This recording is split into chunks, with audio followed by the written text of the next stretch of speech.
Hello, my lovelies, and welcome back to Diving Deeper into the Bible Journaling Podcast. I am so glad you are here with me today because we are going to be talking about something that quietly robs our joy, drains our confidence, and it leaves us exhausted. Comparison. You know that feeling?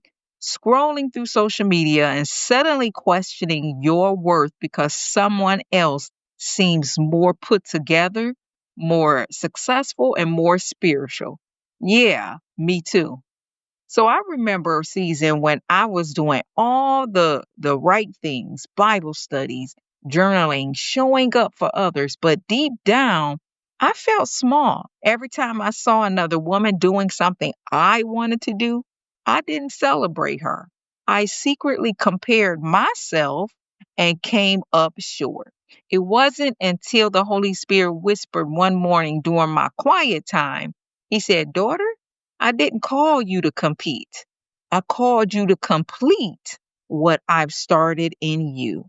And that changed everything. So today we're going to talk about laying down the burden of comparison because God never asked us to carry it in the first place. So take a deep breath, grab your journal, and maybe your favorite cup of tea, and let's dive in together. So, our key scripture is going to be coming from Galatians 6 4, verse 4 and 5.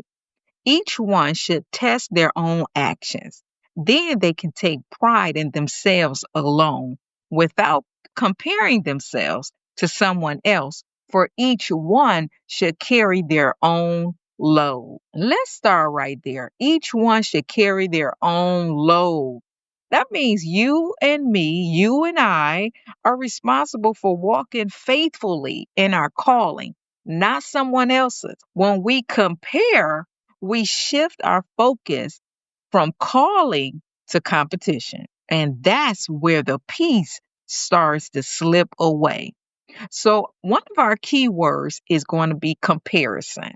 Now, according to Webster's 1828 dictionary, that's my favorite dictionary that I love to use when I'm studying.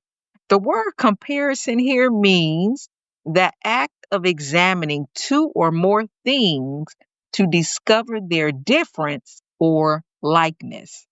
That doesn't sound bad at first, but spiritually, comparison becomes toxic when it shifts from observation to evaluation. Another word for comparison is measuring, contrasting, or judging. Now, the opposite of that would be celebrating, accepting, contentment. So when we compare, we're saying what God gave me isn't enough. But when we celebrate, we're saying, God, thank you for what you've entrusted me with. So comparison, it is costly, not in money, but in peace, purpose, and presence. It distracts you from God's voice and it distorts how you see yourself and diminishes the joy of what God is doing in our lives. So think about it.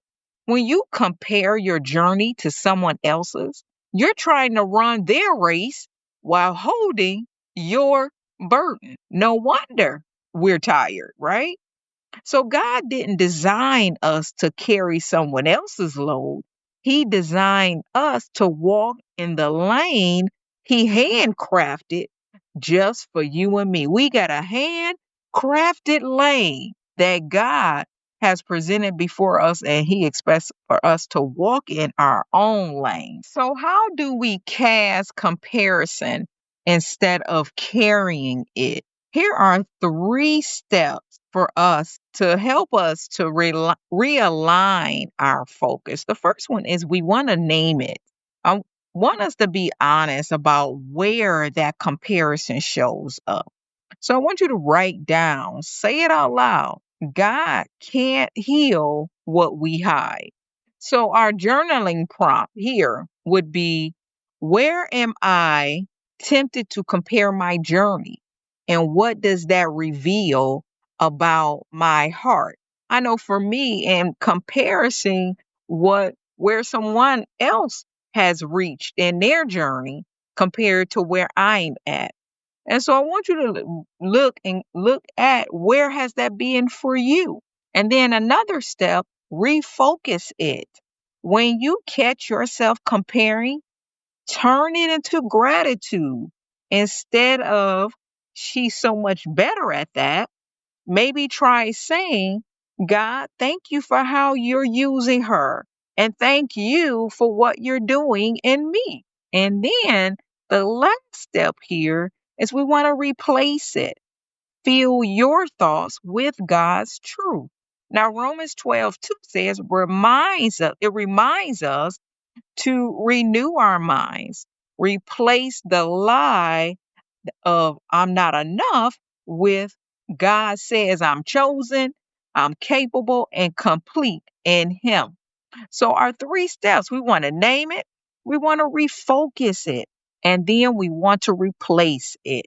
Now, a journaling prompt here, how does God uniquely see and value me apart from comparison? And so just remember, take these journaling notes for your journaling time, for reflection in this area. So our next keyword is worth. From the dictionary Webster's 1828, it defines worth as this: that quality of a person that renders them valuable, excellent, or estimable. Another way of saying what worth, or another way of looking at worth, is value, dignity, or merit. Now, the opposite of worth is worthlessness and insignificance. Your worth doesn't come from what's on your to-do list. It comes from who's on the throne. And he already calls you worthy. He already calls me worthy. And so that's where our worth comes from. So when we understand worth, not as something we earn, but as something we already have in Christ, everything shifts. And then you stop hustling for approval. You start resting in assurance. You stop striving to be seen, and you start standing in the truth that you already are. But knowing your worth is only the first step. Living it out is where transformation happens. So let's talk about how to actually apply this truth in our everyday life. How to move from knowing you're valuable to walking like you believe it. So I want you to grab your journal again, take a deep breath, and let's make this real and practical together. Now, here's some hard work for this week. The first thing I want you to do every morning before you pick up your phone, ask God, God, remind me today who I am in you. This is powerful because if you ask God, He will tell you. Another thing we want to do is write one thank you note to God each day this week for something He's doing in your life, no matter how small. Gratitude shifts your gaze from others back to Him. And then the last step here, whenever you feel the pull to compare, pray this short prayer. Lord, thank you for her lane and thank you for mine. Help me to walk faithfully in the one you've given me. And so if you need to come back and write that down, put that on the wall, put that on your phone, because sometimes we have to remind ourselves of what God has already given to us, to refocus it, to name it. And so we want to be able to put ourselves in a position to be able to get all that God has handcrafted in our lane. And so we want to be able to get all that God has for us. And so remember, the more you celebrate others, the freer you'll feel in your own calling. So, my lovely, you don't have to hustle to prove your worth. You don't have to perform for God's approval. You already have it. Psalm 139:14 says, I praise you, for I am fearfully and wonderfully made. When you live from that truth, not for it, everything changes. So today, let's choose to cast the weight of comparison and carry confidence instead. Because in Christ, you are already enough. So if today's episode really spoke to your heart, I want to invite you to take the next step on your healing and confidence journey. Join my self love journal journey newsletter. It is a gentle space where faith and reflection meet. Each week, I'll send out journaling prompts, encouragement, practical tools to help you grow in self worth and spiritual confidence. It's free and it is designed to help you keep casting what you were never meant to carry. You can sign up right now through the link in today's show notes. And also, if this episode encouraged you, make sure to follow the podcast so you don't miss the rest of our Cast It, Don't Carry It series.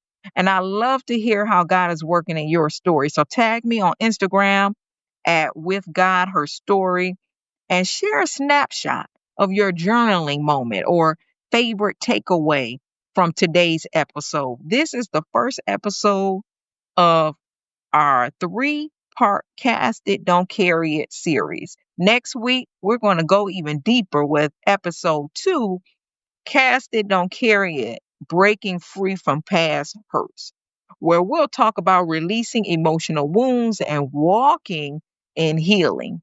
And then we'll close the series with episode 3, Cast It, Don't Carry It, Releasing the Weight of Worry.